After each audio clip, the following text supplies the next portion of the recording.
Did you hit your mic? Yes, I did.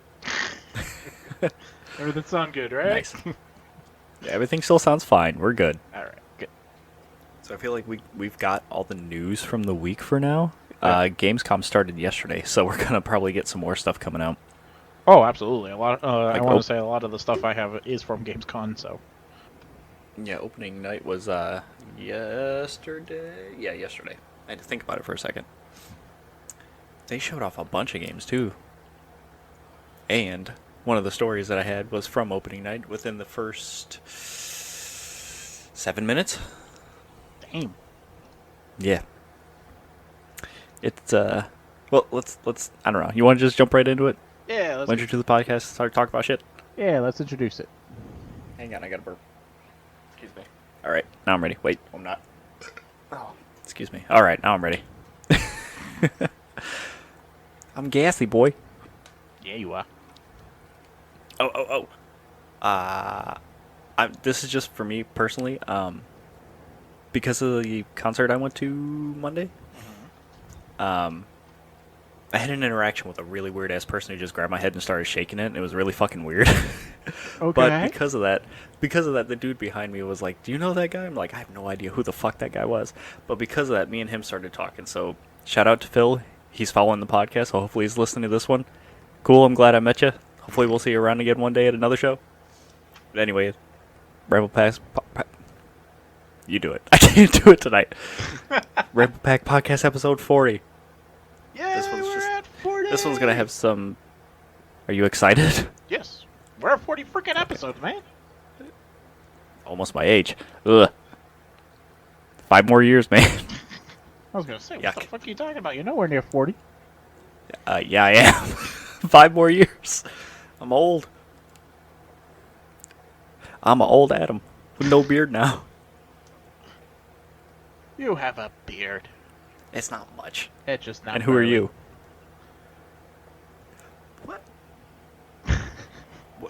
Sorry, I got thrown off. What'd you say? I'm not burly? Yeah. The big burly Oh. beard.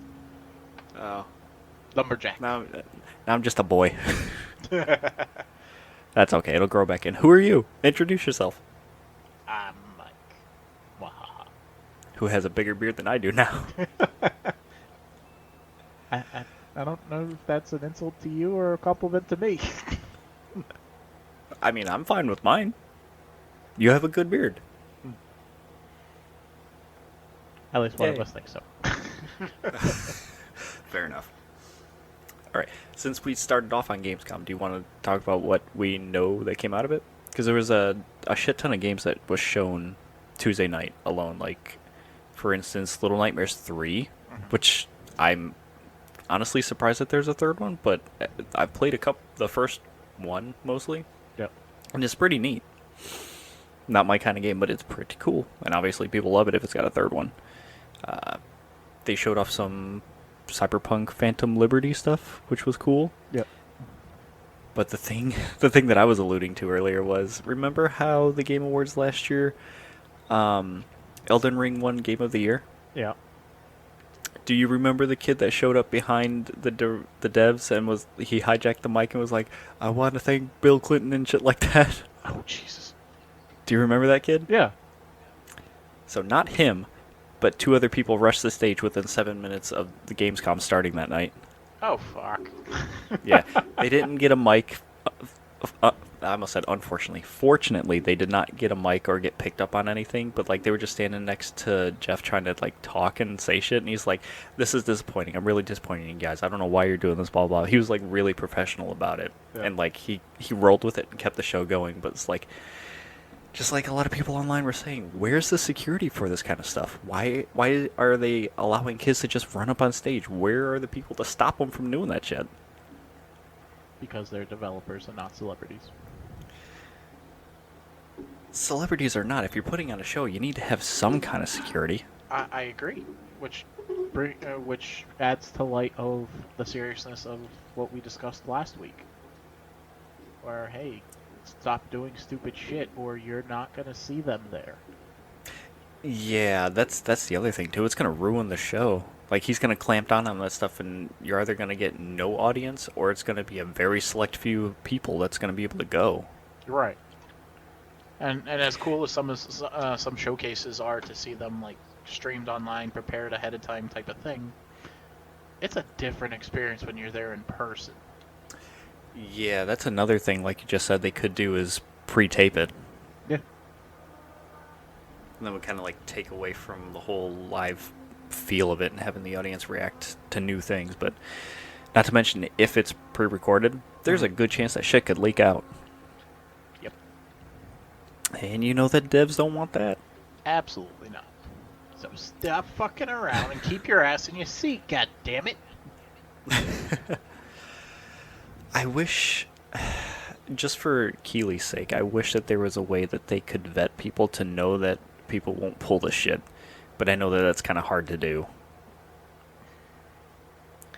Just have a regular security stand guard at the at the very least, at the stage, right? Yeah. Yeah. That's what they need at the very least. Or even if they did, have more. Yeah. Because apparently, if they did, it didn't work. Right. It just sucks. There's people trying to ruin it for everybody else just because they think it's funny. And it's not. It was probably funny the first time around, but at this point it's annoying as shit. It was funny because it was really fucking weird. Yeah.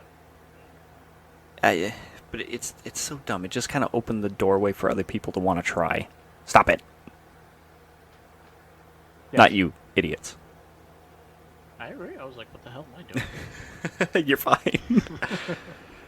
But they announced that the Game Awards is coming back. No Yeah. surprise, but I'm glad. It'll be December 7th. Woohoo! Yeah. What did you see from Gamescom, if anything? I I have to go back and listen to the interview with, what's his face? Phil Spencer. Sorry to cut you off. No, it's okay. The few things I did see was Sonic Frontiers. Their final free content update is going to be shown. Coming up soon. It was actually teased that the next pack known as the Final Horizon. That's going to be new story, new challenges, and possibly new playable characters. Ooh. Yeah.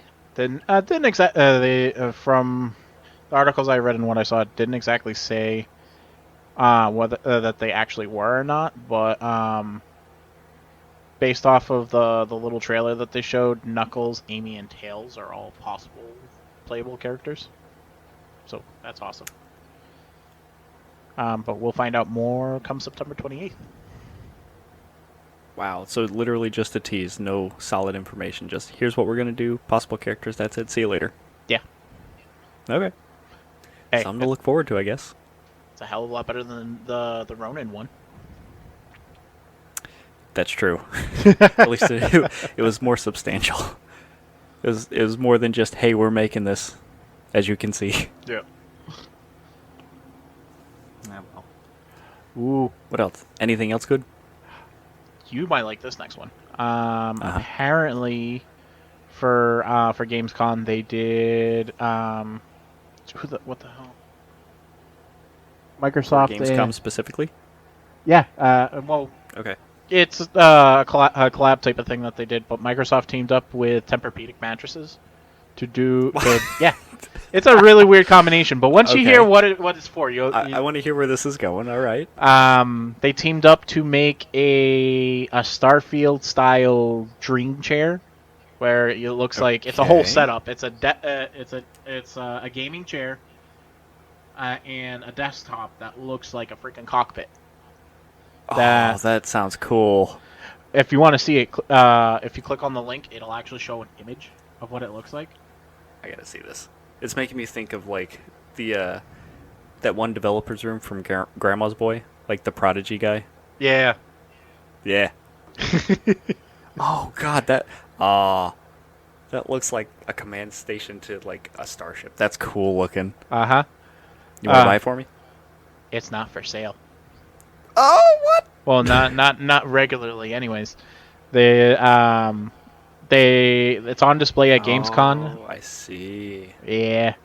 And then it's supposed to make its way through like a little tour type thing. From Gamescom, it goes to some other place. Where was it? Cologne, Germany. Yeah. To Saturn Experience Store in the same city, and then after that, it's going to go to the Tempur-Pedic store in Westfield, Stratford, in October. And then at the end of the year, they're actually going to be raffling it off at a charity raffle. I'm really surprised that they're making it take as long as they are, rather than like trying to do it now or within a few weeks before the launch.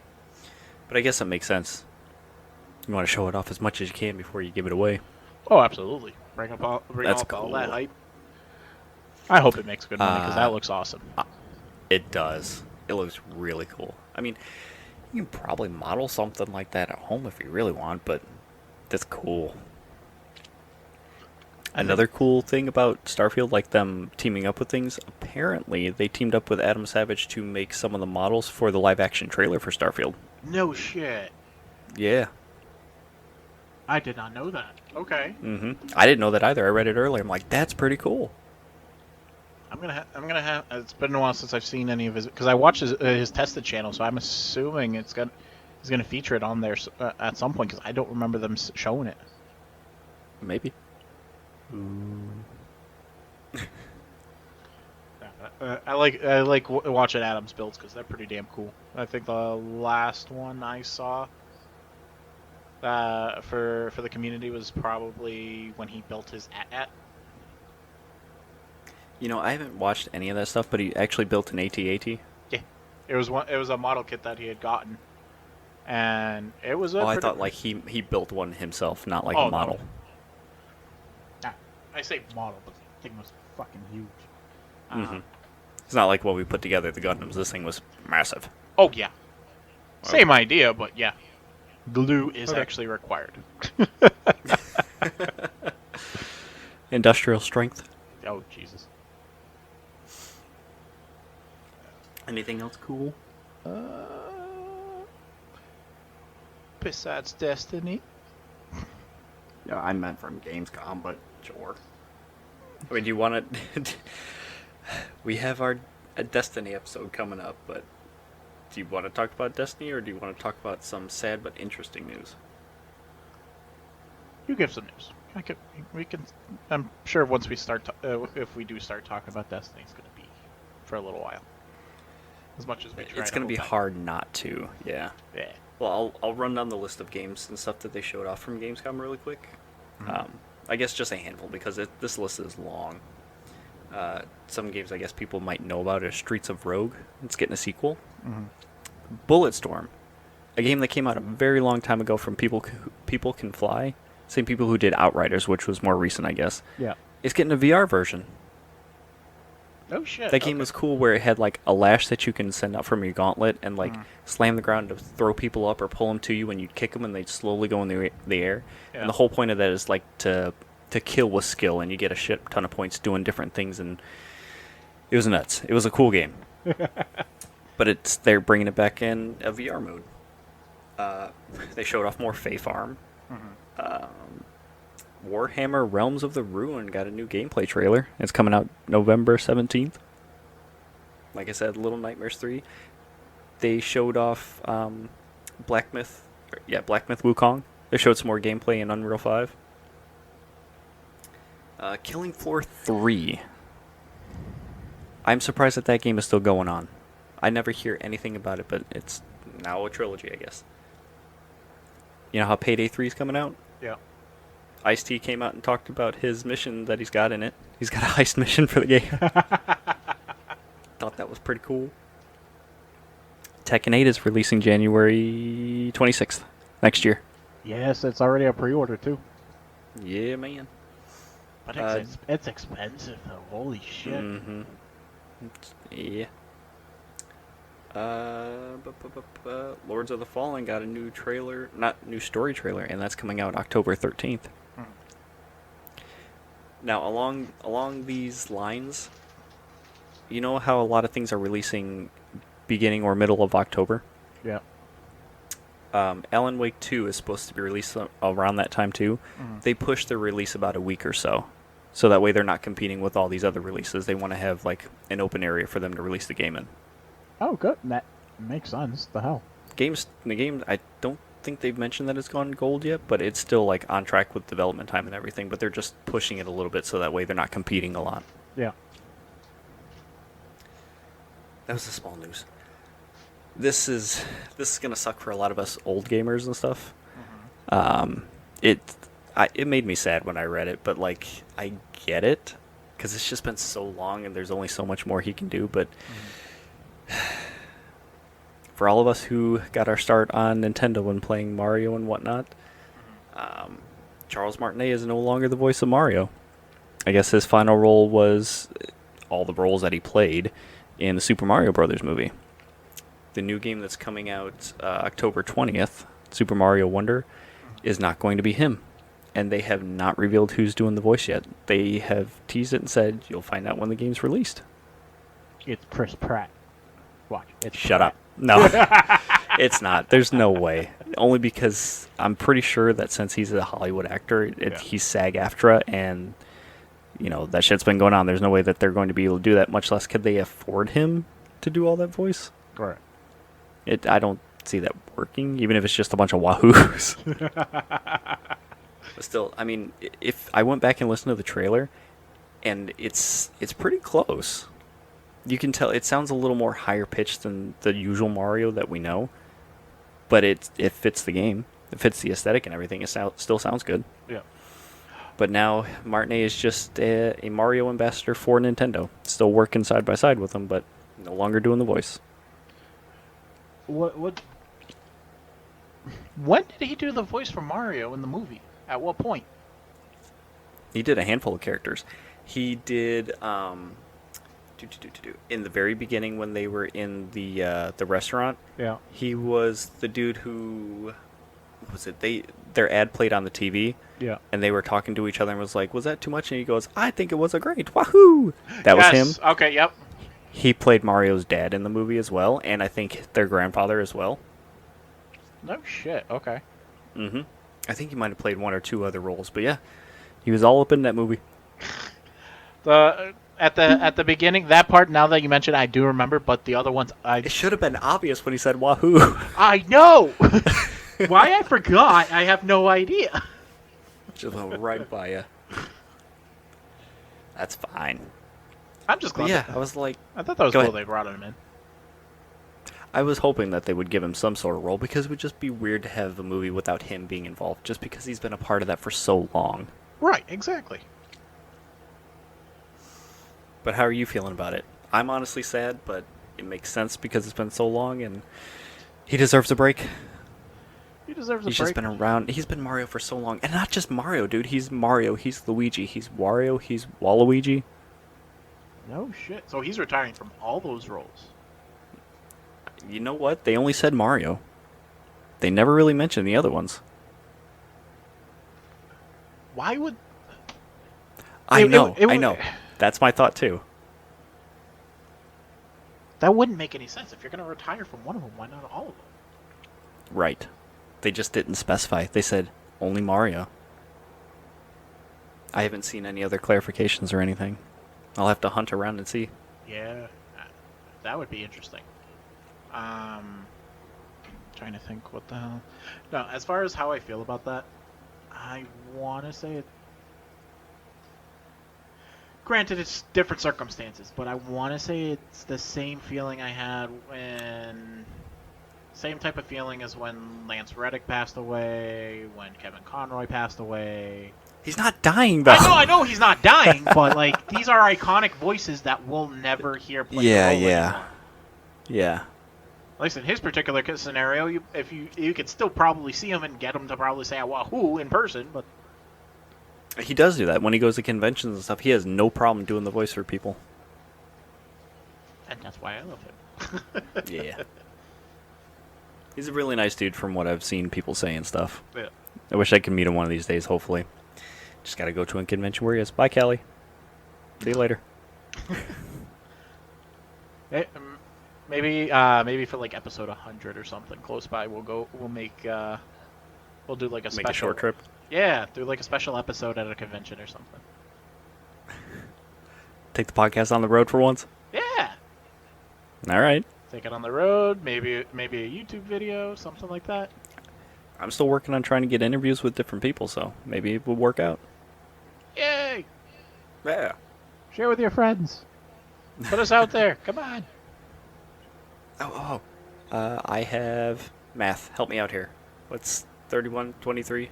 What's the math? 7, 1, 8. I got there. I'm tired. It's been a long day. 1 week and 1 day. You know what's coming out? What? TMNT DLC. Oh, Jesus. Operation Shell Shock. Yeah, man. I can't wait. We get some new characters. We get some new stuff, new game modes. That game was so much fun. I should have made you fucking play it when you came over. We're going to do that. We're going to do co-op next time. Okay. Dude, I would have showed you so many games and had you play a bunch of stuff if we had enough time. Well, we were kind of busy with your daughter's birthday, so. I mean, after everybody went home. We'll just swap houses. Somebody will go to one's, and then the wife will go to the other one, and then we'll just play games all day.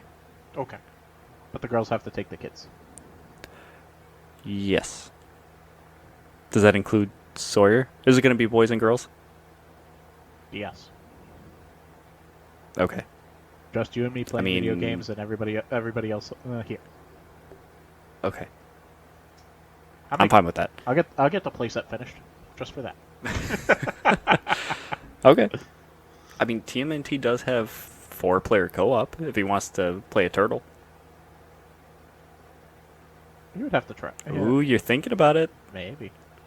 All right. Because he is starting to get into the Ninja Turtles. Yeah. That was what I was all about growing up.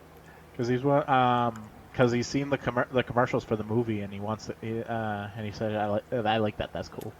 I'm hearing good things about the movie too. I kind of want to go see it. Oh yeah, it's already in theaters. Mm-hmm. Shit. So if we do that, it's gonna have to be soon. Okay, I'll have to work something, figure it out. Yeah. All right, hit me with some Destiny news, even though I already know about it. Well, I thought it was a cool callback that they're going to be bringing back some popular D1 weapons. Yeah, some of those that were mentioned got me excited too. Especially Red Death. What is Red Death? I've heard of it, but I don't remember. Red Death was the... Apparently it's going to be solar based now, but before it was a kinetic auto rifle that had like a bayonet on the end, kind of like Monte Carlo, but it was an auto rifle, and kills would heal you. Okay. That was the biggest thing. Whenever you got kills, it would heal you. So you get the drop on enemies in PvP. Every kill you got healed you, no matter if you were weak in the firefight or not. So you just keep on spraying and getting kills and healing yourself. Okay. So I'm assuming this must be testing grounds for this must be testing grounds for them to. Oh nope, not good. Nope. No. What's up? No, I was gonna be something for the final shape. What? The new auto rifle, the auto rifle frame that they're gonna have for the final shape. Oh yeah, that's just that's gonna be like a legendary base weapon. Right. I'm assuming. It's just gonna have its own thing. I'm assuming that must be like their basis on how they're gonna go about it. I would say that that's like their legendary version of it, probably. Yeah. Like, I don't know which one they would have done first, but once they got it working, they're like, okay, we can do the other one now. Right.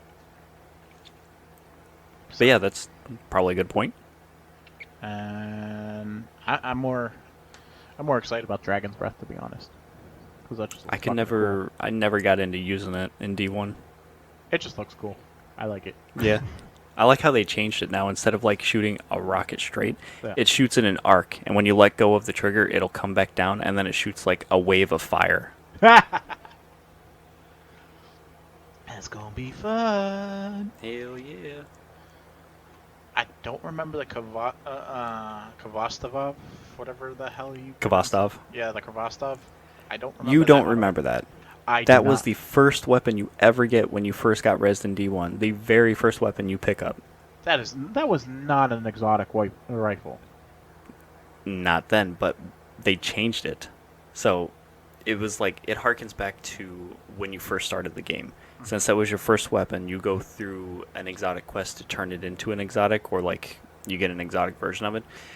But its perk was that it had different firing modes. You can do single shot, you can do 3-round burst, or you can do full auto. Okay. That was like one of the extents of the exotic weapons from D1. Now we got crazy stuff. Oh, yeah. So I wonder if they're going to keep it like that, or if they're going to add anything special to it. I would think they would add something special to it. Question is what? I have no idea. We'll find out. Yay. Oh, I thought that was pretty cool. Yeah. We'll go more in depth into all this Destiny stuff too when we record the episode, either tomorrow or Friday with Brian. Yeah. So, Yeah. watch out for that episode, people. Yeah, man. And then the other thing I thought was pretty cool. I know it goes into the final shape, but basically after it ends the light and dark saga, they're going to be ditching seasons for episodes. Yep. Instead of doing 4 seasons a year, they're going to do 3 episodes, and each of them are going to be like 6 weeks apiece. No, the 3 episodes, but they're each episode is going to be split up into like 3 acts, and the acts are going to be like 6 weeks apiece. Yeah, 18 weeks total. Yeah. Yep. Which is cool because they say that it's supposed to help narratively, and they're going to be able to add more cinematics and stuff and make it more like story heavy. Yeah. Or I guess story forward. What was it making any? And we could talk about it more when we record with Brian. But what's not making any sense to me about it is like where they were talking about you can play it interchangeably, and it's not going to be like it doesn't matter what. Yeah, order it's you not do like it. a linear story. Right, but are they? Does that mean all 3 are going to be available at the same time, and you pick one at a time, or is it as they release it? They're going to release one, you go through that timeline, release another, go through that timeline, release another, but once they're all released, if you jump in, you can jump into any one of the 3 and do it at a different out of order if you wanted to. I don't know. That's a good point. Because what they said, it makes it sound like you could just pick whichever one you want to do, but you'd have to have all 3 of them out to be able to do that. So, but right. What I do understand from what they were saying was that it's supposed to be like not so much the aftermath, just like stories that come after the final shape and like how things have changed since then. Yeah. And they're going to be their own encapsulated stories, basically. Right. So maybe that's why it's not like a linear thing. It's just like, here's this story of what happened, and here's this story, and here's also this story. And you can pick which one you want to experience. Right. We'll just have to wait and see. Yeah, I mean, it sounds interesting at least, because we were always wondering about what the shape of Destiny was going to look like after after the final shape. But that's cool. Yeah, a lot of people have been complaining about burnout and just things being too samey and wanted to change. Right. And honestly, if they do that, I think that would also help with the suggestion that I had. Of what they try to do is eventually make each season available once the whole arc is done. Maybe eventually they can add, flesh it out and do something similar to that people can play through it. Possibly. Just add more content. Yeah. I was going to ask you something and now I forgot. Oh, how did the showcase land for you? Like, how did you feel about it after you watched it? I was excited. Yeah? Yeah, it looked cool. Especially All aboard the hype train? Yes, especially since Game 6 is back. That was fucking awesome. Choo-choo! Yeah. And what surprised the hell out of me is how much I forgot what the D1 tower looked like. Yeah. was like, holy shit. As I'm watching it, I'm like, fuck, is the D1 server still up? Just because I want to hop on and just to verify how different it looks. They are. Ooh. You still log in and play and everything. I actually did it like a handful of months ago. I was like, let's just do it for fun, see what it's like. Good. And it just feels tougher, honestly. Because Really? like playing through D2, I know how much damage I can take before I should duck out of the way. I know how much damage things do and like how to use the ability so that way things come back and like the flow of it. Yeah. D1 is like you take 3 shots, you're almost dead already. Yeah, it was rough. Mm-hmm. Not to mention you don't have as much flexibility as we used to, as we Nope. we do now. And D2 feels a lot faster too. Yeah. But the reason why I ask you how you felt about it was, honestly, like, I'm hyped too. I'm excited. I know Brian's excited and looking forward to it as well. Yeah. There was not even an undercurrent in the community, but after the showcase, a lot of things that I was seeing was a lot of people were just whelmed by it. The hypes weren't off the charts. Nobody was, like, going nuts about it or everything. A lot of people were like, okay, it looks cool. It seems like it's going to be interesting. And then other people were like, not really getting much out of it. I don't know if like it was just because of expectations and stuff, but I feel like they're also holding a lot of stuff close to the chest too. Because one of the most interesting things to me about that is like similar to the Taken King DLC, when the whole point of the story was to take down Oryx. We do that, and then you have to go into his throne world in the raid to actually defeat him. Yeah. That's basically what this is going to sound like, is where we're doing the story missions, we fight the witness, but he's also part of the raid, but you don't have to participate in the raid to get the full effect of the story. Right. That's coming directly from Joe Blackburn. But besides that, after doing so, apparently inside of the Traveler and the Pale Heart is supposed to react to these changes in what you do afterwards, and things are supposed to... I guess your actions or whatever is going on is going to manipulate the inside of it, and we're going to see those effects, and it's going to add additional stuff to it. So, they haven't gone into full detail as to what to expect or anything, and I know that they're not going to tell you until after you actually experience it, but who knows? Maybe it's just like I said, they're holding things close and waiting for you to experience it so you can see just how much they've actually put into it. Right, and people also have to remember this is the culmination of 10 years. Yeah, but because of that, expectations are pretty high since it's like the end of this trilogy and it's been hyped around and talked about for so long. Right. And it's unfortunate too, because having those high, lofty expectations, it's hard to deliver on something like that and make everybody happy. You're gonna upset some people. Right. I don't know. I think give it a shot is what I'm gonna say. If you're part of the community and you've been in this since day one and have already put in thousands of hours. Yeah, if you've already put in that amount of time, I'm pretty sure you can give this last expansion the benefit of the doubt. I'm sure that even these people who are not who are underwhelmed or not super excited about it are still going to do it. Right. But there was also that wave of people, even during the showcase, were like typing in Twitch and stuff, for like when they showed off the collector's edition and all the pre-order bonuses for things. They're like, don't pre-order it, don't buy it, speak with your wallet, push back against all the microtransactions, don't give them your money until when you see it in person or whatever, or like wait for the last day so that way they know that you were serious about all the pushback against microtransactions. And I mean, they're not wrong. You're not going to change a company's mind by pre-ordering all this stuff and giving them money still. Right.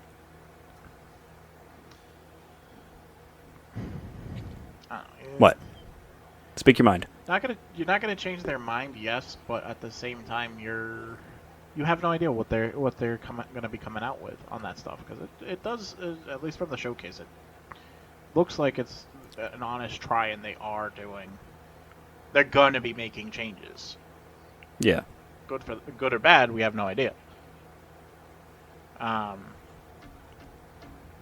don't know. I believe either during the showcase or the follow-up show, they said they are shooting for within the first like few minutes of playing the final shape to hook you or to know that it's going to be satisfying. Yeah. So to go out and say that is it's a pretty bold statement. It's them saying it's time for us to put up or shut up, basically. It sounds like they're putting up. Yeah. Only time will tell. We got 6 months to wait. Yeah. It wouldn't be the first time that, and if it does, well, just whelm people when it actually does come out. Wouldn't be the first time that something like that has happened, and it's definitely not gonna be the last. So, yeah, don't be dickheads about it. There's always gonna be somebody. Yeah. Talk about underwhelming things. What else was underwhelming? What? The Sony's remote play handheld console. Oh, the Project Q or whatever it was called. Yeah, it finally has a name and a What's price its name? tag. It is called the PlayStation Portable.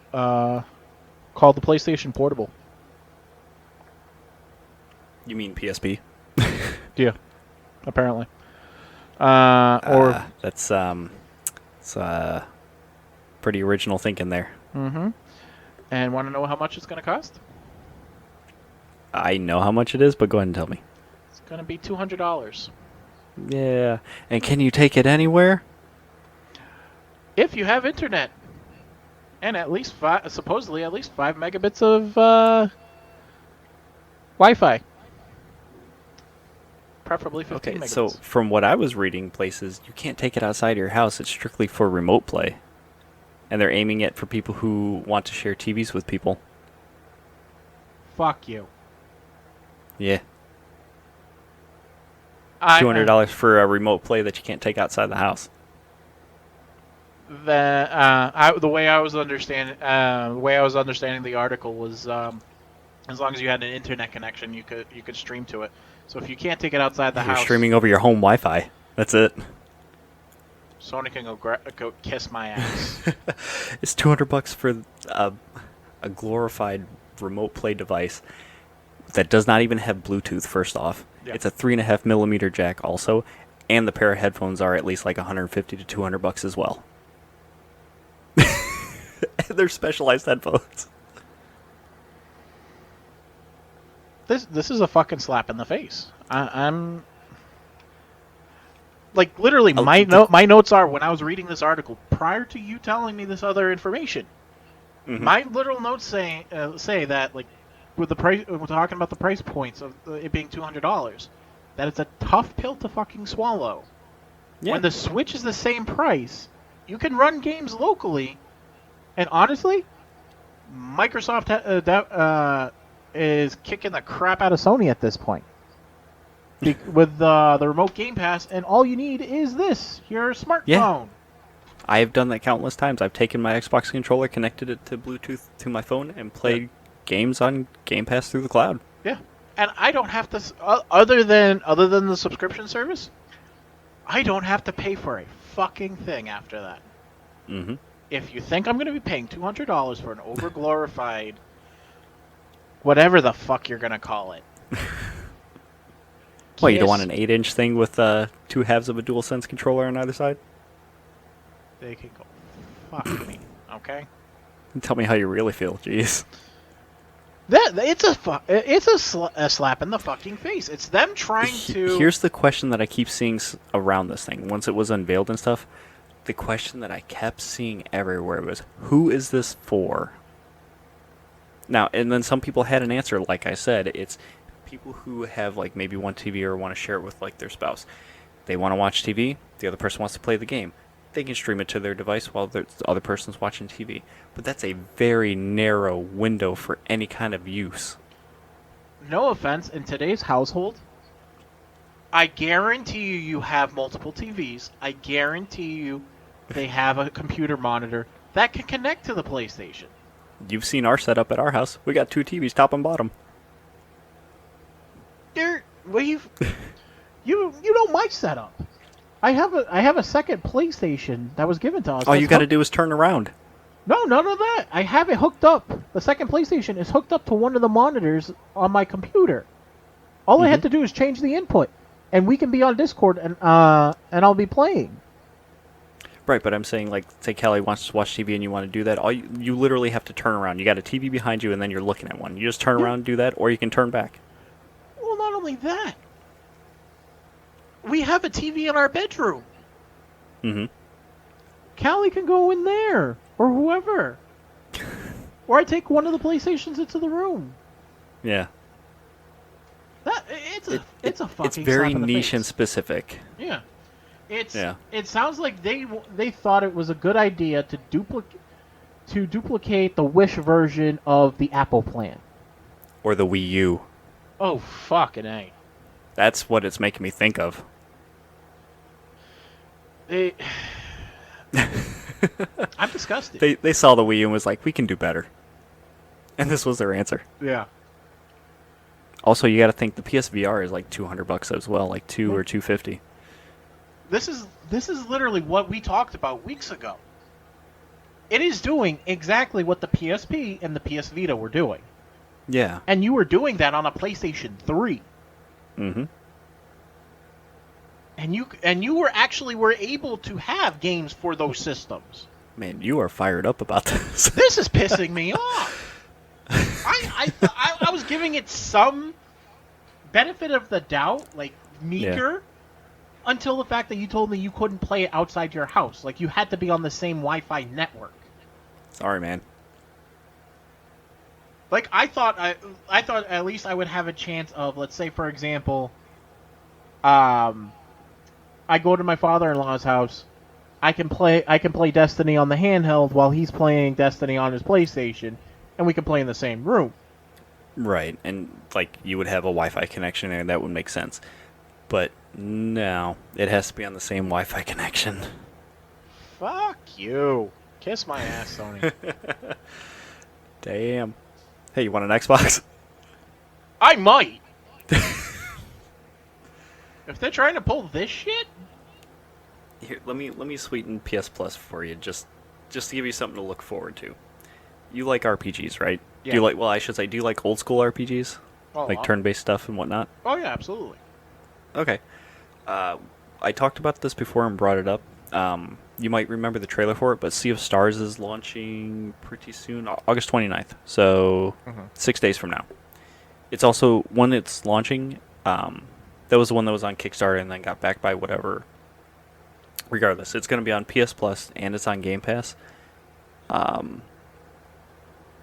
Yeah, I guess that's where I was going with it. It's going to launch on when it launches. It will be on Game Pass and PS Plus, so you should be able to download it and try it.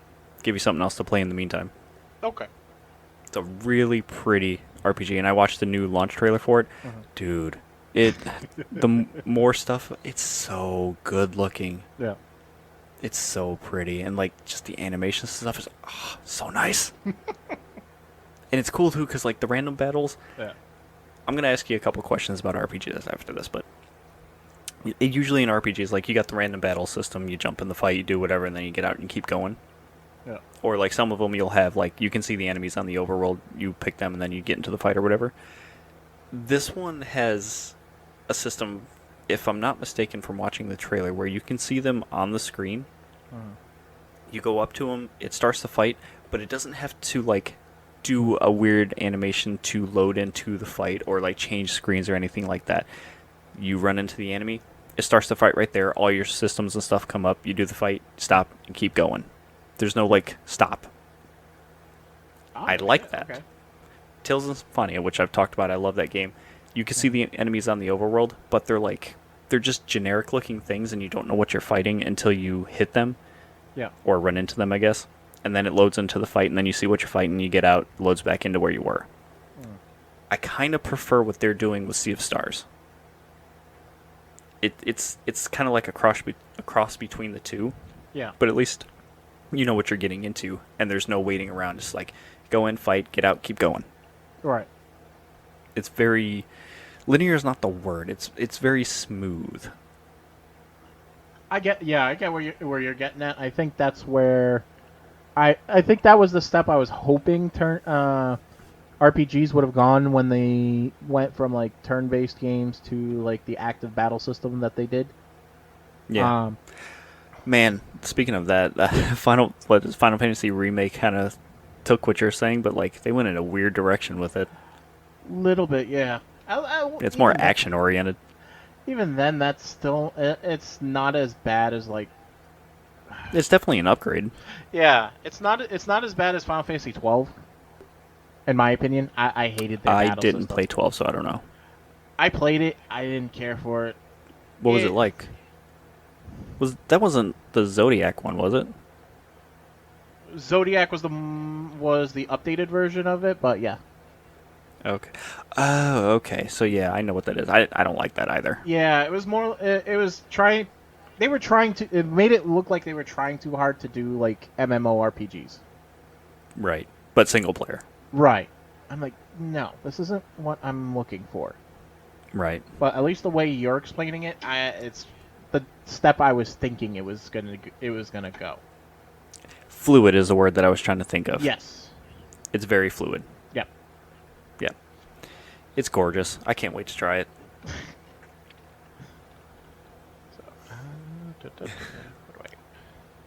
I'm still pissed off about freaking.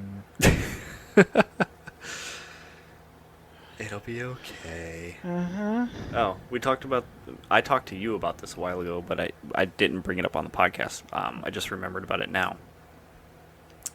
Actually, we talked about it on the podcast, I think, a couple episodes, and now it's been finalized. Sega bought Ravio, the Angry Birds creator. Now they're part of the Sega group. Yay! How do you feel about that? The poor defenseless animals are finally fighting back. That's funny, yeah, because like Sonic has the flickies and stuff, and they always get captured by Robotnik. Yep. And you bring in the Angry Birds, and they can fight back. Now, I don't see that happening. I can see them like making Sonic mobile games and like maybe incorporating Angry Birds or doing Sonic events in Angry Birds or something like that. Yeah, I could see them doing something similar to like Rayman and the Rabbids, that type of situation. That would be weird. I wonder what a game like that would look like. Sonic and Angry Birds. Ooh. Yeah, imagine. I don't know if I want to see that. Watch like Tails fly a helicopter in with one of the bomb birds. I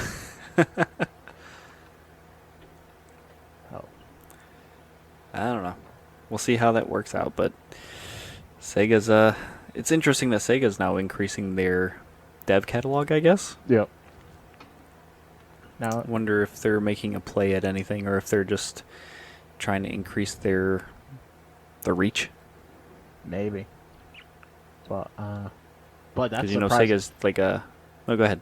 No, I was saying that it's a nuts thing to think about, seeing as when we were growing up, Sega had its peak as a console, and then went downhill big time. And the fact that it's making a comeback now, holy shit! Yeah, but they're like, what I was gonna get at was they're in the business of making games now, not even consoles and stuff, and I feel like they're console agnostic. They just put out games on all of them. Yeah, basically. I guess the only one that they don't have is mobiles now, but with Angry Birds, I'll just say Ravio. With Ravio now, they have at least some sort of foot in that door. I'm actually surprised they haven't done a Mario. No, Mario. Wow. They haven't done a Sonic mobile Sonic game. Mobile. Yeah. Yeah. I figured it would have been a perfect game, perfect type of game, especially the Watch, they style. have, and we don't even know about it. I know, right? Oh, fuck. Wouldn't surprise me. You're gonna look it up, aren't you? Yes, I am. Haha. And I'm gonna feel so stupid if they do. There's nothing to feel stupid about. It's just something we didn't know. Did you hear about the next round of layoffs while I'm doing that? No, I actually didn't. Apparently, what the hell was the studio? Fuck. Bioware is laying off 50 devs. Wow, really? Uh-huh. especially I mean, once. 50 is a very small number for Bioware, considering there are like probably hundreds in the studio. But it's kind of surprising. Yeah, the 50 are. I want to say, if I read it correctly, the majority is coming out of like the team that's working on the new Dragon Age and Mass Effect. So, did it say like they're downsizing the team since they're wrapping up development? No, it's not only that. That just it's they're restructuring, supposedly, Uh, to make it more streamlined because their development has been so long, a lot longer than they Right. were expected. That way they can focus on it. But supposedly, and there's no proof as to there actually being a correlation to it. But it just happened to be around the time where part of the layoffs are going to be the teams that, as one of the teams, the contracted teams that unionized. Interesting. Yeah. So they're no longer doing the unionized contracts? Mm-mm. So like trying to see, yeah, Venture Beats was no, that was Venture Beats. BioWare's decided not to renew its contract. Keyword Studios is the one that's the in-house contracting company. Okay. That they recently unionized and had been bargaining their first contract since then, and Mhm. according to their representative James Russworm, he claims it has name. nothing. Yeah. Um, he's saying that it has nothing. The unionization and them not renewing the contract has nothing to do with each other. They just haven't just come to an I see. agreement. Yeah. Yeah, I see what you said. It's just a cost-cutting measure rather than something targeted at the union themselves.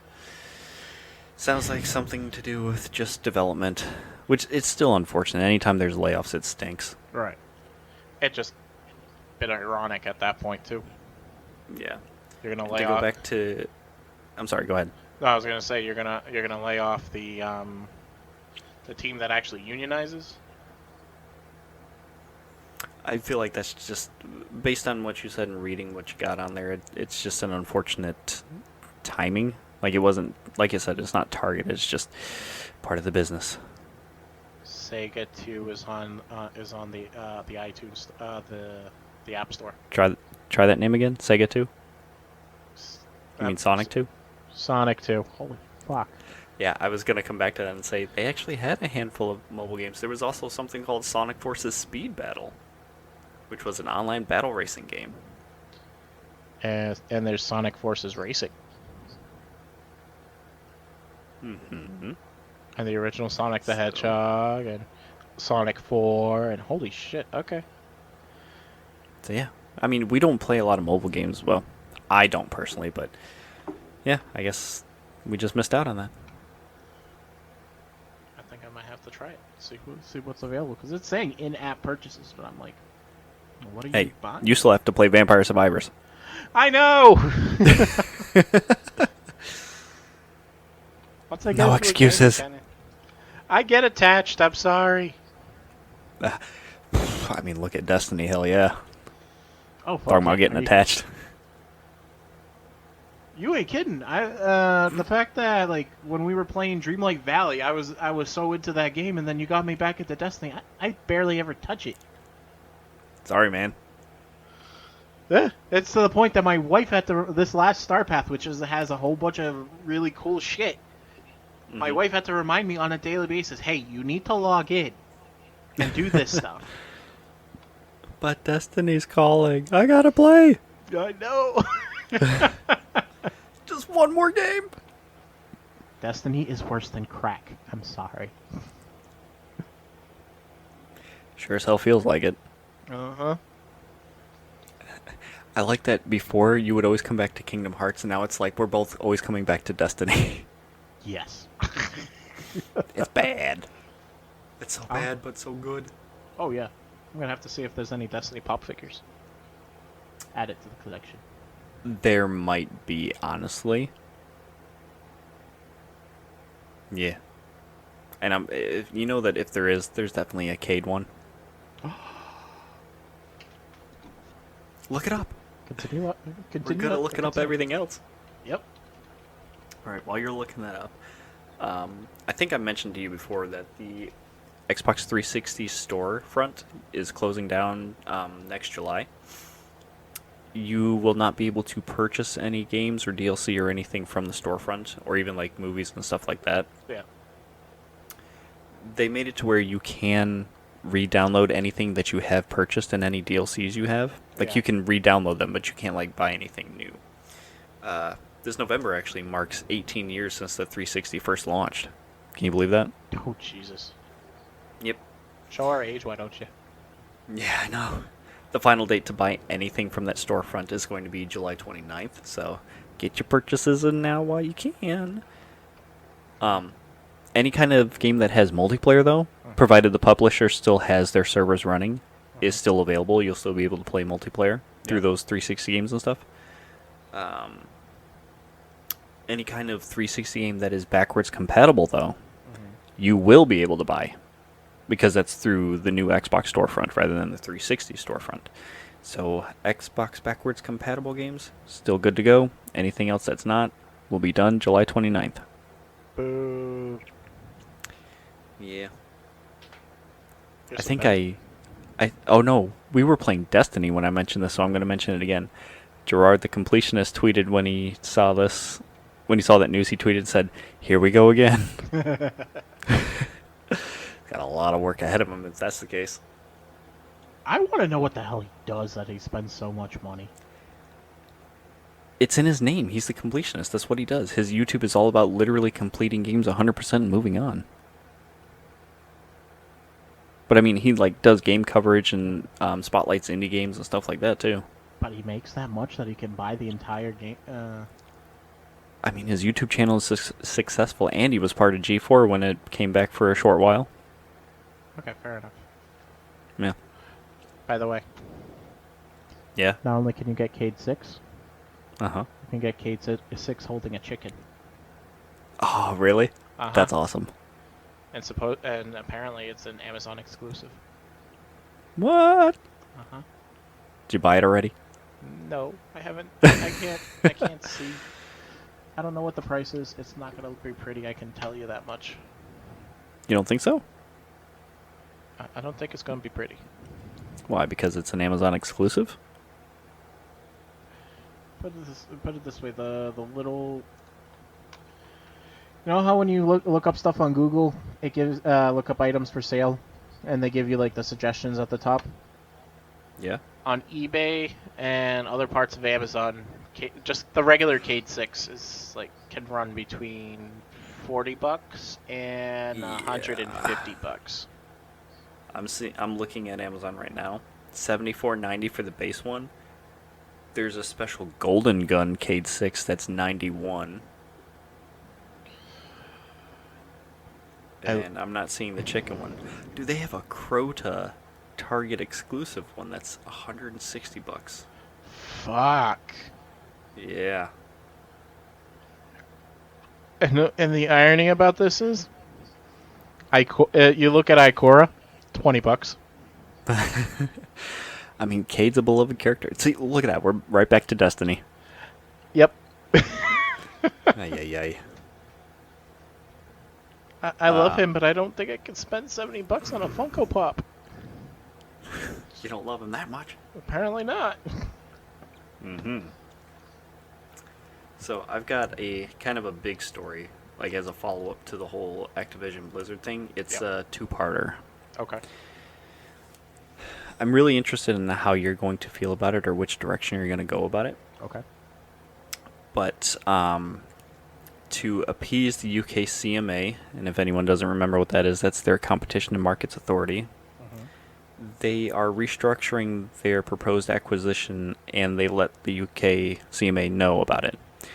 What they are doing is that they are basically giving the streaming rights to Activision Blizzard games to Ubisoft. And they're putting it on Ubisoft Plus. They're the proposed idea is that they're giving them the rights to do whatever with the streaming games basically for 15 years. Okay. what Ubisoft has said that they expect to do is that once they're going to get the streaming rights to games like, they specifically said Call of Duty and more. Didn't specify anything else, but they're getting Call of Duty, of course, because that was the one that they were focused on during the whole thing. Yeah. It will come to Ubisoft Plus upon the completion of the acquisition, should it go through. The agreement also includes a complete slate of their current Activision Blizzard games as well. And this is all for 15 years straight. No shit. Okay. A lot of it's going to be, from what I understand, it's going to be day and date too. So you'll be able to stream the games, I guess, through their platform. Yep. But not just Ubisoft Plus. Ubisoft is allowed to license these games to other cloud gaming platforms. It will be their choice on who they choose to do it, if they choose to do it at all. So it's out of Xbox's hands, or Microsoft's hands, for streaming games across cloud. Damn. So that's what. So that's them literally saying, "Hey, can't say we're cornering the market. You can't on use your this." argument to stop us. Right. Yeah. Because we're not the ones in control of it. So they said specifically they're looking at doing it across PC, Xbox consoles, and Amazon Luna, and PlayStation platforms as well. And Amazon Luna has been on the uprise, I guess, for cloud gaming too. They've been getting better about it. Yeah. That's one way to go about it, seeing as Ubisoft Plus is on everything. So. Yep. And remember, Ubisoft Plus is on Xbox, so it's kind of like an Ouroboros going back and forth, or eating its own tail, I guess. But they proposed it recently to them, and they expect the CMA to finish this review before the 90 days are up, which, within those 90 days will be, I think it was October 18th, and that's when the acquisition deal is supposed to expire again.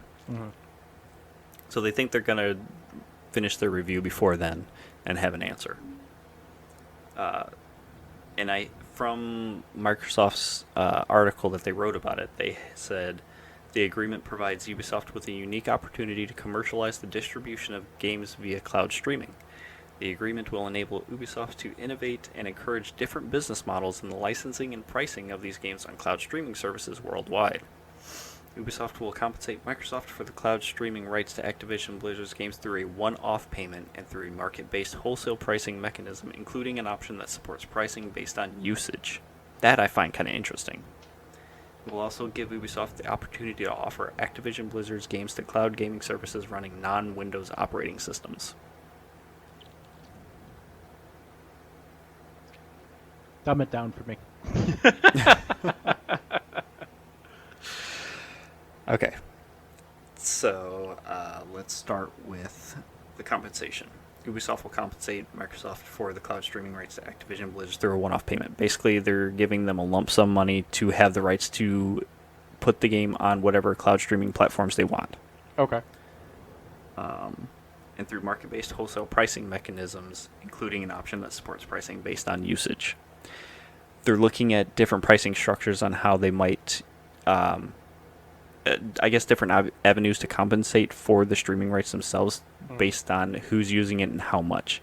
Because, it's just straight data usage. Right. So if people are streaming a bunch, they might just find a way to price that out and be able to pay back for it. Yep. That's what it's reading like to me. And like I said, it also gives Ubisoft the opportunity to offer the games on cloud services. We talked about that. Yeah. So they have the rights to all those games. They can choose where it wants to go if they choose to do it at all. But it looks like they were looking at Amazon, PC, Xbox, and PlayStation so far. Oh, that's cool. So basically, as far as like how Microsoft's sounding like how they're supposed to be getting paid for it, like you said, they're gonna get the lump sum at the beginning, and then they're getting some type of like royalties deal or whatever, and then. That sounds like it would be the case, yeah. Yeah, and then at that point, they might not even do that too. It's Right. just a possibility. They're looking at options. Right. Which makes sense because it's something like they're. I'm assuming if Ubisoft has the rights to it, they're going to be the ones running the servers and everything like that. It's at no cost. It's really at no cost to Microsoft to maintain that shit. Basically, yeah. And I feel like they did this because Ubisoft's already got a decent leg up in the cloud market with Ubisoft Plus and stuff. Right. Since they do a lot of their own streaming, their own game streaming from their catalog. Right. So it seems like they are a good neutral third party to pass it off to and say, here's how we are going to appease you, since you're worried about us creating a cloud gaming monopoly. We're going to pass it off to a third party and let them choose to do what they will with it. But we own the company wholesale. Yeah. Should they be allowed to acquire them? Right. What do you think? I'm okay with that, to be honest. Mm-hmm. It's a way for them to show, hey, we're trying here. You gave us an ultimatum. You had a concern. This is our solution. It sounds like a reasonable solution. Yeah, I mean it goes in favor of Microsoft, I guess, against everything that the UK was worried about. Yeah. Like any issue that they had with the deal and their worries about what was going to happen, this basically addresses that. Right. And if anything, it's doing Microsoft a favor because, like I said, it would be up to Ubisoft at that point to host the servers that are running these games and whatnot. They're not responsible for the maintenance or the servers themselves. And they're going to get paid on top of that based off the usage. I'm assuming they would, but I don't know if it's a guarantee. Mm. But I think it's a possibility or just another avenue to do so. Right.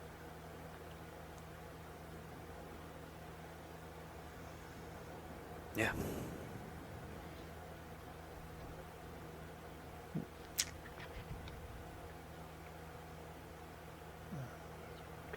Also, I guess with this deal, it's not like they're limited either. Mm-hmm. Should Ubisoft decide to go outside of like the big name service providers for this stuff, they could do it with other providers as well. Should any start coming up or making a name for themselves in the cloud ecosystem. So they could share the licensing rights with other people if they'd like. Yeah. Okay. I'm wondering what's going to happen after the 15 years are up. If they're going to they have to renew it, or if it's going to revert back to Xbox, or what. I'm assuming they're thinking at that point. By that point, they're going to see how well this is going to work out. That's really interesting too, because remember, Sony and Microsoft signed a 10-year deal to keep Call of Duty on PlayStation. Mm-hmm. Now, if Ubisoft has the licensing rights for cloud gaming for their catalog for 15 years, and they do keep it on PlayStation, what is that going to look like for Sony and Microsoft's 10-year deal? Would it matter? Would there be a conflict there or not? I'm going to assume not, because it's Ubisoft's choice. Right. But because there's, I don't know. I don't see there being a conflict there, because the fact that Ubisoft is available on all these different platforms, from my understanding. Is Ubisoft Plus on PlayStation? I want to. Do you know? So? I know for a fact it's on Xbox, and they have their own PC stuff. I don't see a reason. Definitely why not it on wouldn't. Switch. Yet, anyways. Yeah, it could always come to it. I mean dude, if Nintendo got on the ball and made some streaming channels on the Switch or the next console that they're going to put out, that would be pretty cool, considering a lot of the gameplay and stuff is on home Wi-Fi. If they could have streaming services on the Switch or the next console, it would just be another avenue for money for Nintendo. Ubisoft Plus. Sorry.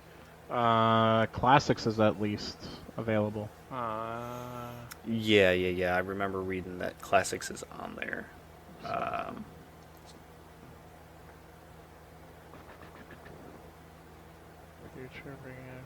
One of the things I pulled from Ubisoft's article specifically said, and I quote, stream their favorite Activision Blizzard games across multiple platforms, including PC, Xbox consoles, and Amazon Luna, and the PlayStation platform through Ubisoft Classics. So. Okay. So let's say until I can verify on PlayStation myself, let's say it is available. But that's all. That's where no conflict at that point. I don't see it being a conflict because they're still abiding by the agreement. People will have access to it on PlayStation, just in a roundabout way. Right. What's going to happen after the 10 years, we have no idea, because especially where. Dude, that'd be funny. I guess not really actually funny, but say that 10-year deal goes up and Xbox does a 180 and say, okay, no more Call of Duty on PlayStation, but the new Call of Duties are on the cloud services, and Ubisoft's like, yeah, we can put it on cloud, though. Yeah. No, that would just be really interesting. That's what I'm saying, because I think they did that on purpose, because I think by 10 years they're going to know if it's a viable option or not. Because I'm assuming eventually will lead to the streaming situation at that point. And once it comes up, if games... The gaming landscape... Sorry, I know I cut you off, and I'm tripping over my words in doing so, but the gaming landscape is going to be different. I mean, in 5 years, it's probably going to look different, but in 10 years, it's going to be wholly different. Oh, yeah. Like, let's say all games end up becoming streaming only. That's where I think it's going, considering everything is... I mean, everything is moving towards digital more and more. Yeah. But everything's just download or streaming it now. Right. And then where the streaming aspect just is solving the issue of the technology limitations, where I was going to say hardware limitations. Right. Yeah. That deal already takes care of that situation. The 10 years are up. They can say, oh, well, our landscape doesn't allow, our deal with Ubisoft doesn't allow us to re-up with you. So I don't know that it doesn't necessarily deals with all the hardware limitations. Just because it's... Well, actually, you know what? No, it might. I was going to say, just because it's cloud doesn't mean that it's going to work, but theoretically, if this shit works similarly to xCloud and stuff, you should theoretically be able to play it on your phone like xCloud does. Yeah. But I haven't played around with Ubisoft Plus to find out how their shit works, so I can't really say. Same. But at least in that regards, I can definitely see it being, if it's successful, it being leaps and bounds 10 years from now. Oh, absolutely. Where it won't really matter anymore. That contract that Sony is so worried about is going to be a moot point. How would you feel if the next PlayStation console you were able to get it, but it was more of a streaming thing? Like, maybe sure you can download some games and stuff, but like it's forward thinking with streaming, and that's what they want you to do, and it's like 1-to-1. You don't have to worry about lag or anything like that. Would you do that, or would you still rather have it downloaded? Because I know that me and you both would prefer the physical copy of the game. Right. But I'm okay. I've made peace with the fact that everything's moving towards digital. Right. How would you feel if it was just like a puck and you're just streaming games? What's the difference? At that point... downloading it so that way you know that it plays well versus hoping that the connection doesn't have any hiccups and cause issues with gameplay. Dude, streaming games that are multiplayer focused is a nightmare. Well, it's a nightmare now, but think about it this way. Where you're saying they solve the latency. I'm assuming by the time they solve the latency issue where it's 1-to-1 type of situation, you really don't see a difference seamlessly from streaming to actual having the downloaded version. A lot of our games now, perfect example, Destiny. Yes, you can download the whole game onto your system. But it was on Google Stadia. Yeah. Without an internet connection, you can't play the game. How is that? If you can do a 1-to-1, if they can get it 1-to-1 where the latency isn't there, what's the difference at that point? If it's going to be an all-digital landscape, whether you pay for the individual game to download or download it off a subscription or whatever, how is it any different than a streaming That's gonna service? fuck up a lot of stuff though, because if it's a single player game and you have to rely on streaming and say the service goes down, you can't play that game then. That's just shit.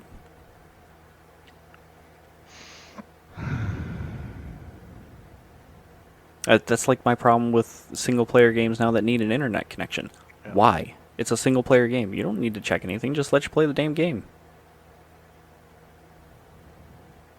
Agreed.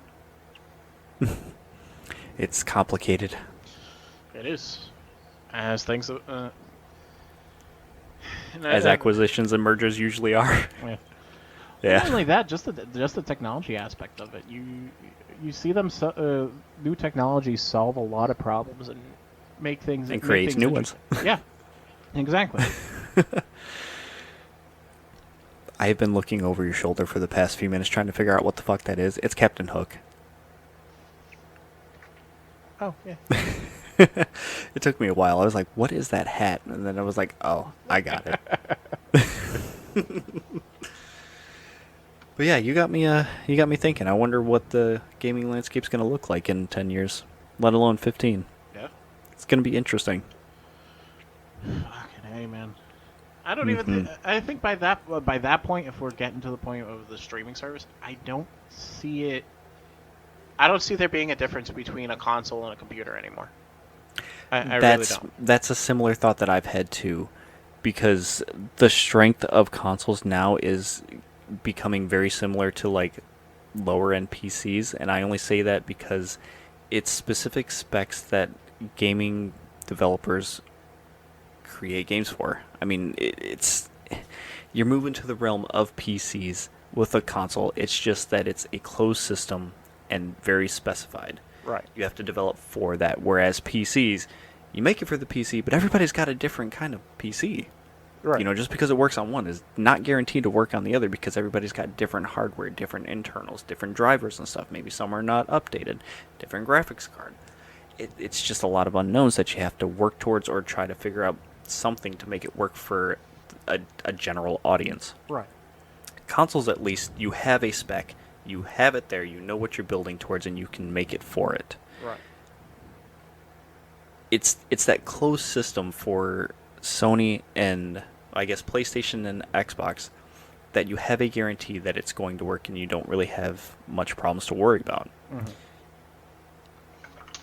If it moves towards that realm of PC, would it be similar to developing a game for a PC and have to worry about what issues are going to arise, or are they going to keep it in a closed system so that way devs can work towards the one thing? Like even if the thing has great internals and it, you know, it's like 4K 60 FPS, 120 hertz, whatever, is it going to stick with what we have now, or is it going to look more, like you said, like a PC? Right. I'm thinking it's going to look more like a PC, and that's where companies are trying to look into the streaming more. Like what we were just talking about. If the streaming is going to take away that variable of the hardware limitations, it won't. It wouldn't. Essentially, I know it's me going to like the most ideal situation, but it doesn't matter if it's a shit desktop, a refurbished desktop like mine that I got for like $100, or a brand new $500-$600 gaming system. Do you think it would bring down the price? I think it won't. Because based on what you're saying, if I'm getting it right, you wouldn't have to worry about the internals. You wouldn't have to worry about how many teraflops your system can run. Like, because, you know, that was a whole thing with the new Xbox and PlayStation 5. Yeah. They were all about the GPUs and the teraflops and how well it can run shit. If you don't have to worry about those hardware limitations anymore, and it's just a thing that would stream a game, Right. do you think it would bring down the price?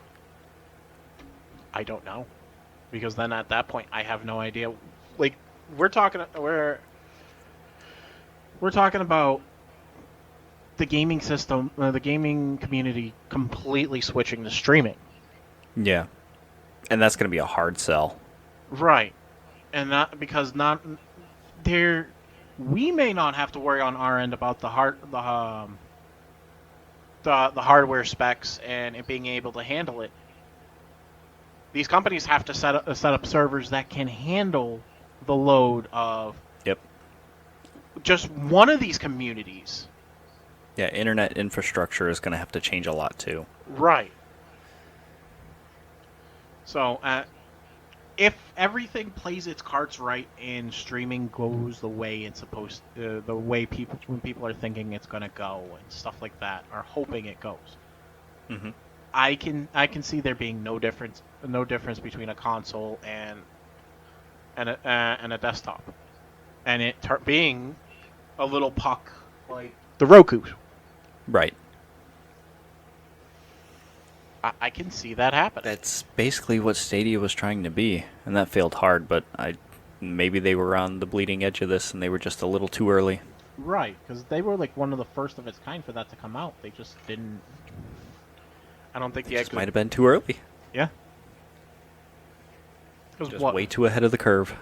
Yeah, because at that point when Stadia came out, the smart devices, like devices like Chromecast and shit like that, Chromecast was really the only thing out at that time, right? When Stadia first came out? No. Stadia came out well after like Chromecast and Amazon Fire Stick, and Roku even had like their own streaming stick and stuff like that too. I could have sworn it was around the same time, or roughly within that 5-year period. No, they were also Stadia was also competing with xCloud too, and xCloud was still like more consistent. Yeah. Okay. Goes to show how much I know about streaming, but Yeah, you're good. but I can see that happening because that you see it now with smart TVs and the Roku system. I don't like that with TVs though. Yeah, because I don't like built-in TVs and streaming all that shit straight to it. I'd rather have my own separate device and have a TV as a TV. Well, no, that's not what I mean. That's not what I'm talking about. Like where you look at the perfect example is the Roku Puck versus like a smart TV that has a limited amount of storage for the amount of apps. Like I got the main reason why we got the Roku was because I have the TV in our living room is a Samsung Smart TV, but the amount of memory it had built in is so limited that once the software got up to date for it, There's no space for anything else. Yeah, the default apps are there. You couldn't add anything else. Right. And the way they have the software up, it's impossible to add like an external hard drive to expand it. I've tried. I think I was on the phone an hour with a tech to try and handle this. Right. And nothing. So I was like, fuck it. I got a Roku, and I can put as many streaming apps as I want on that freaking thing, and I haven't had an issue. Yep. Well, we got some time to wait and see how things are going to change. Uh-huh. It'll be interesting. Hopefully it doesn't overcomplicate anything. It might be painful getting there, but we'll see. I think eventually we'll.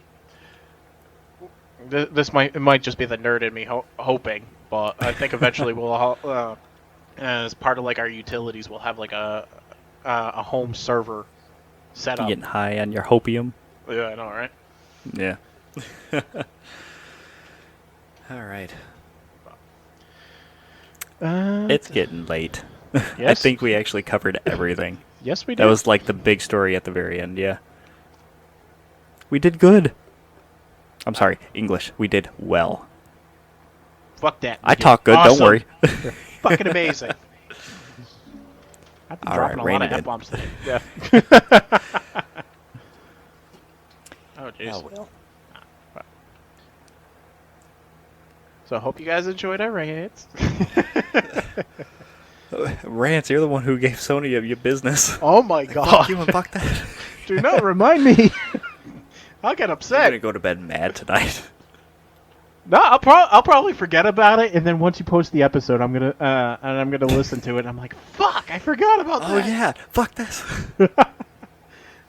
Well, you want to close Where it out? can we find them? Or where can they find us? Not we find me. I know where I am. You can find us on all the socials. What, like MySpace? Are we on MySpace? No, we're not on MySpace. We're Uh, on Facebook and Instagram and Twitter because I refuse to call it X. I know. Fuck. That's all. Oh, and YouTube. I'm working on getting some more of the stuff on there. Yay. It's a slow process. It's a So lot check of time. us out. And Yeah. refer us to all your friends. Have them listen. Yes. Spread the good word. All right, We're doing our best here. Yes. Where are we at for listeners on the most recent one? I know we got a jump. In the first week, in the first week alone, we got 15 or 16, which is way more than usual, in such a short amount of time. So it was pretty cool. Yay! And the sky's the limit. Do it, people. It's only up from here. No, that episode got big pretty quick, which was pretty cool. I like that. Yeah. Like I said, only up from here. So yes, we're paying attention, people. Yeah. Tell your friends, tell your mom, tell your grandma, tell your grandpa. Yeah. Bring them back from the dead if you have to. Just don't tell your kids, because I don't want to be responsible for them learning how to swear. You just have to watch your mouth. Fuck that. Hey. It's late night. All right. Hey, and speaking of late night, I think it's time for bed. Good night. Okay, bye. Bye, everybody.